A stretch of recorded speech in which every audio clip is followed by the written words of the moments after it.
Australia has set the world on fire at the Olympics. We've done more than just set the world on fire. We keep winning more medals. No, we're not talking about how many medals we've won. We're talking about breakdancing. Oh, how is breakdancing a sport in the Olympics? Because Australia is the best. But only an Australian can somehow come up with a breakdancing dance. As ridiculous. How do you judge this stuff? Australian breakdancer Rachel Gunn, known in the breaking world as Raygun, has made waves following her performance at the Olympic debut of breaking.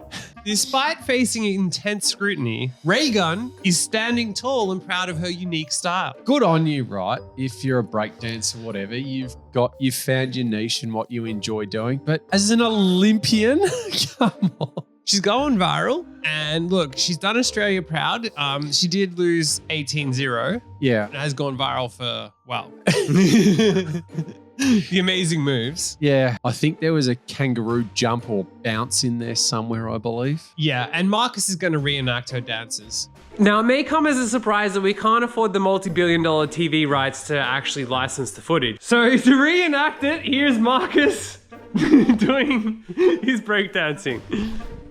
Raygun's choice of uniform, a green and gold Australian Olympic tracksuit, stood out amongst her competitors in streetwear. So everyone else is wearing streetwear and she's dressed like she's going to the lawn bowls. She's dressed in literal Aussie streetwear anyway, because that's what Aussies wear going down the street, an actual tracksuit. Whether it should have been green or gold is another question. Now, she's saying looking forward to the same level of scrutiny on what the B-boys wear tomorrow. And look, fine, she feels like she's being hardly done by, but she did lose 18-0. Now, you're an expert in the world of breaking. Tell us what makes a good break versus a bad break in 15,000 words or less. Actually dancing to start with would be a good idea.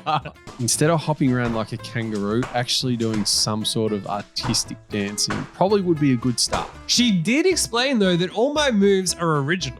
I was never going to beat these girls on what they do best, the dynamic and the power moves. So I wanted to move differently, be artistic and creative, because how many chances do you get in a lifetime to do that on an international stage? I was the underdog and wanted to make my mark in a different way. You sure did make your mark in a different way. It's just whether you actually decided to do what was asked of you or not and actually do some sort of dance. Well, I think if you're going to make your mark and it's going to be an 18-0 loss, because I don't understand how that works, but if it's 18-0 loss, I'm assuming you didn't do well. So you kind of got to lean into it, and you can't say, oh, how good I did. You got to go, well, yeah, I was up against tough competition and I kind of suck. Like, I'm sure I'd do worse. Maybe I wouldn't. I mean, she embraced the fact that she did what she did. She was never going to actually do any proper dancing by the sound of it. I guess a lot of people would say that there are a lot of sports that probably deserve more being in the Olympics than this. Name 75. Let's start with lawn bowls.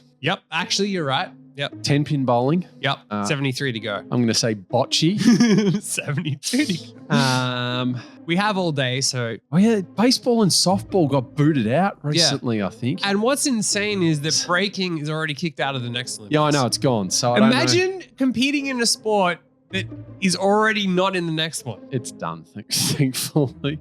Well, her moves of the kangaroo, which Marcus will reenact for us. NBC New York called her a breaking hero, and Rolling Stone declared Australian Olympic breaker Raygun loses dance battles, wins our hearts. And she did win our heart, maybe in a slightly different way. Yeah, she probably did. Probably a better idea to try and actually do some sort of artistic breakdancing with a bit of power and charisma that looks like what you're meant to be doing, I'm guessing. I mean, that would be the basics. Do you reckon the Olympics need to get back to the basics sometimes of what's actually going on? The Olympics definitely need to get back to the basics. And by that, I mean, go back to wrestling nude. Bring back the good old days where it was just a couple of sweaty men rubbing up against each other. None of these None of these modern metrosexual sports like breakdancing. Let's get back to when men were men.